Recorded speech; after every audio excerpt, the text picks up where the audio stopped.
Nicole Belloubet, bonjour. Bonjour. Ministre de l'Éducation nationale, ministre de la Justice aussi, dans une première partie de votre action ministérielle sous le mandat d'Emmanuel Macron. D'ailleurs, qu'est-ce que ça veut dire être ministre en ce moment ? Vous avez encore du travail, des choses à faire ? Ah oui, nous avons encore du travail. Je recevais hier les organisations syndicales, les chefs d'établissement qui ont un rôle à jouer. Et puis surtout, nous, en tant que ministre de l'Éducation nationale, on prépare la rentrée.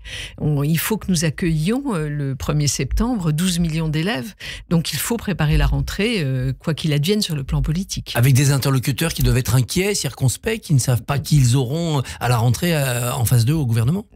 Oui, c'est vrai qu'il y a une forme d'inquiétude, d'autant que le ministère de l'Éducation nationale a changé de titulaire très fréquemment cette dernière année. Et donc il y a, je crois, besoin d'un peu de stabilité pour le ministère, quoi qu'il advienne par la suite, mais il y a besoin de stabilité pour le ministère. Alors on parle beaucoup d'action ministérielle depuis que Marine Le Pen dénonce un coup d'État administratif. Emmanuel Macron s'apprêterait à nommer des gens pour bloquer ce que pourrait faire demain un gouvernement RN. C'est une réalité ? Non, c'est pas du tout une réalité. Il y a à chaque Conseil des ministres, chaque mercredi, des nominations. Il y a d'ailleurs une partie du Conseil des ministres qui est spécialement consacrée à cela.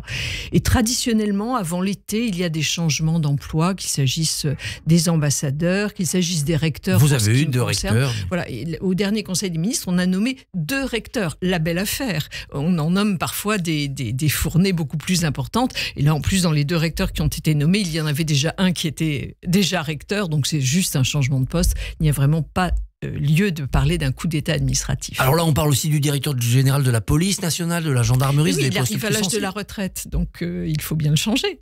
Que je sache, il faut bien pourvoir le poste. Non, je pense que c'est un fantasme de Madame Le Pen. Pourquoi ce fantasme ? Pour dire aux électeurs, voyez, on va nous empêcher de gouverner ? C'est pour préparer un échec ? Sans doute, est-ce que le Rassemblement national anticipe l'hypothèse selon laquelle ils n'auront pas la pleine capacité à gouverner ? J'espère, en tout cas, nous le souhaitons qu'il n'ait pas la majorité absolue au Parlement.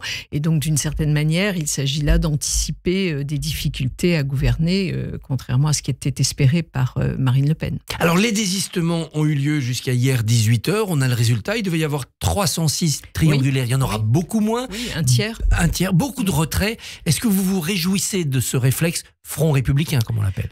Alors, je pense que c'est très important parce qu'au fond, ça clarifie le choix pour les citoyens français, dont la liberté de vote est évidemment entière et la maturité politique également, mais ils auront des choix clairs. Et au fond, c'était ce à quoi appelait le président de la République lorsqu'il a prononcé la dissolution. Il a dit, au fond, cette dissolution devra être source de clarté. Je crois aujourd'hui qu'on est face à un vrai choix entre le Rassemblement national et d'autres hypothèses politiques. Est-ce que c'est de la clarté quand on en vient à appeler à voter, à se retirer en faveur de candidats qu'avant le premier tour, on combattait férocement ? Je pense notamment aux candidats LFI présentés par le Front populaire, désormais soutenus par la majorité sortante. Alors, il faut être clair, il faut distinguer vraiment les choses. Je crois que nous avons une stratégie qui est de faire en sorte que le Rassemblement national n'obtienne pas la majorité absolue et que derrière, nous puissions constituer une majorité d'ouverture, en quelque sorte, à plusieurs partis politiques, qu'il y ait une fédération de projets qui puissent proposer autre chose aux Français. Ça, c'est vraiment la stratégie. Pour arriver à cette stratégie, c'est-à-dire pour faire en sorte que le Rassemblement national n'obtienne pas la majorité absolue, il y a une tactique, évidemment, qui est de mobiliser l'ensemble des voix contre le Front national. Ça ne vaut pas adhésion à tout ce qui a été proposé par le nouveau Front populaire. Moi, je suis très claire. J'ai écrit d'ailleurs une tribune dans Le Monde avec plusieurs de mes collègues. Nous avons co-signé cette tribune où nous appelions à la constitution de cet arc central qui peut aller des LR jusqu'aux socialistes, en aucun cas au-delà. Mais pour autant, il faut, au moment du vote, d'abord voter contre le Front national. C'est-à-dire que il n'y a pas de contradiction à faire élire Louis Boyard, Alma Dufour, David Guiraud et ensuite à leur dire non, on ne travaille pas avec vous, on travaille avec le reste du Front populaire. Les électeurs sont libres de leur choix. Nous disons, notre objectif, c'est de battre le Rassemblement national. Et il faut pour cela employer les moyens nécessaires. Lorsque le Rassemblement national n'aura pas la majorité absolue, alors nous constituerons une majorité, une fédération de projets avec l'ensemble des partis républicains, j'insiste là-dessus. Et vous ne craignez pas qu'une forte présence LFI, grâce à ces retraits à l'Assemblée la semaine prochaine, bloque? Je ne sais pas s'il y aura une forte présence LFI. J'écoutais ce matin certains de vos collègues sur d'autres radios qui évoquaient au contraire une remontée du Parti socialiste par ce système des désistements. Et donc peut-être au contraire un rééquilibrage beaucoup plus important que ce qui était imaginé au départ. Donc moi je crois possible, si vous voulez, de discuter avec les membres du Parti socialiste, les écologistes et certains LR qui adhéreraient au Front républicain. Discuter, oui, mais pour faire quoi? Quel programme commun entre François Hollande, Laurent Wauquiez, Dominique Voynet et Gabriel Attal? Moi, je pense qu'on peut trouver des axes de travail collectif. Si je me réfère à l'école, par exemple, qui est un sujet que je connais bien, il y a une façon de prendre en charge les élèves qui ne repose pas sur l'exclusion, qui repose sur l'idée de ne laisser personne au bord du chemin, que nous pouvons partager à plusieurs. Si je pense à la justice, il en va de même. Je crois qu'il y a des lignes que nous pouvons partager. Après, nous pouvons diverger sur d'autres points, bien sûr. Dans ces lignes, dans ces grandes lignes, il y aura très vite des désaccords sur le comment. On sait que la droite va vouloir une justice beaucoup plus dure, que la gauche voudra une justice un peu plus inclusive. Ça va bloquer très vite quand même. Dialoguons. Moi, je pense que, vous voyez, quand vous me dites la droite va vouloir une justice un peu plus dure, eh bien, prenons en compte la réalité. La justice, aujourd'hui, est très sévère. Elle prononce davantage de peines de prison. Vous le savez, nous avons, je crois, 77 000 détenus pour 63 000 places. La justice prononce des peines sévères. Mettons la réalité sur la table et dialoguons autour de cela. Je suis persuadée que des accords sont possibles. Pour l'éducation, ça sera pareil. Certains vont dire Parcoursup, faut arrêter. D'autres vont dire Parcoursup, faut maintenir. Je pense qu'il sera très facile d'arriver à un accord sur Parcoursup, parce que si nous supprimons Parcoursup, que veut-on? Est-ce qu'on veut revenir au tirage au sort d'APB précédemment? C'est une absurdité. Donc, on peut améliorer Parcoursup. Il n'y a aucun doute là-dessus. Et d'ailleurs, c'est ce que nous faisons chaque année. Regardez, cette année, je pense qu'on n'a pas entendu parler de difficultés majeures. Donc, il y a des points d'amélioration, sans doute pas des points de retrait. Mais tout cela, je pense qu'il faut partir du réel et nous pouvons construire à partir de là. Avec ces deux exemples que vous donnez... Je disais, aller à l'idéal, mais comprendre le réel. Avec vos deux exemples, justice et éducation, on a l'impression que cet arc républicain, ça pourrait être l'occasion d'un gouvernement d'intérêt général. En quelque sorte, oui. Et au fond, on est peut-être là dans le dépassement que voulait Emmanuel Macron en 2017 et qui, peut-être par ces circonstances successives, va se réaliser maintenant. Est-ce que ça doit passer par un gouvernement technique, c'est-à-dire non plus des politiques, parce que ça tournerait vite à l'enfrontement idéologique, mais des techniciens? Alors écoutez, je pense qu'il faut déjà attendre les résultats de dimanche pour voir exactement sur quelle base politique nous devons travailler, parce qu'il est évident que tout cela se construira en fonction des rapports de force politiques nés des élections. Le gouvernement technique, de mon point de vue, ne peut vivre qu'un temps. Il faut une direction politique pour un pays, c'est très sain et c'est très noble. Et donc je pense que cette direction politique doit advenir. Il se peut que pendant un certain temps, le temps que se négocie en quelque sorte, que ce travail, ce compromis politique, il est possible qu'il faille un gouvernement technique, nous verrons. Et une fois que ce compromis aura abouti, une fois que cette nouvelle alliance sera là, il faut quoi? Un vieux sage, une figure éminente, sans ambition pour la présidentielle, qui soit à la tête du gouvernement? Je ne sais pas pourquoi vous masculinisez. Vous dites parce qu'une vieille sage, ça sonne mal. Mais le vieux sage... Oui, mais c'est bien aussi. Je pense qu'il faut une figure, effectivement, qui sache imposer, je crois, des orientations sereines et des orientations solides. C'est-à-dire, un temps de sagesse par rapport au tumulte qu'on a connu. Je crois beaucoup à la sagesse en politique, de manière générale d'ailleurs, mais en politique particulièrement. Alors, vous êtes juriste, faisons un peu de droit constitutionnel. C'est inédit ce qu'on va connaître quand même. On a l'impression d'arriver un peu à l'épuisement de la Ve République qui doit se réinventer en quelque chose. C'est inédit par rapport à la situation française.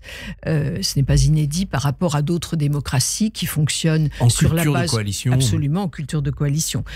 Pour nous, ce sera sans doute en tout cas sous la Ve République, une des premières fois qu'une coalition d'une si vaste ampleur, si elle se réalise, devra conduire à un travail politique soutenu.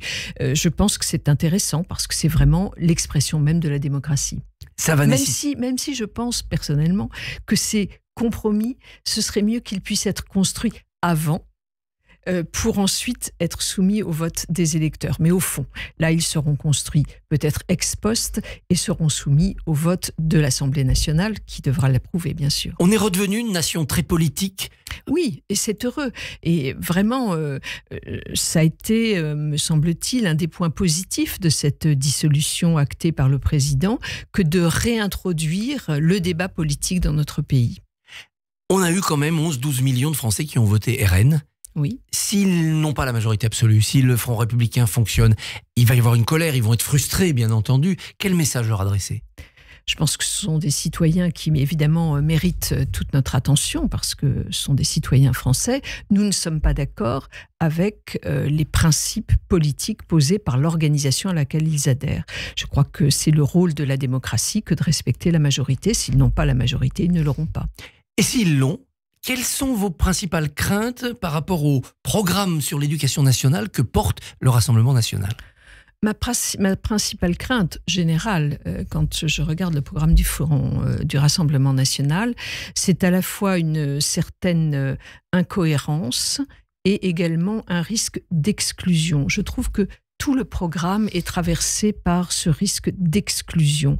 Dès l'école, cela fonctionne, puisque le programme porté par Jordan Bardella, veut réintroduire, par exemple, en 6e, un examen d'accès à la 6e. Et si vous ne le réussissez pas, vous êtes mis sur le côté dans des classes d'adaptation, et ainsi de suite. Tout le système est fondé sur des exclusions progressives. On discrimine. On discrimine au lieu de rassembler. Le rôle, je crois, de la politique et d'un gouvernement est bien de rassembler.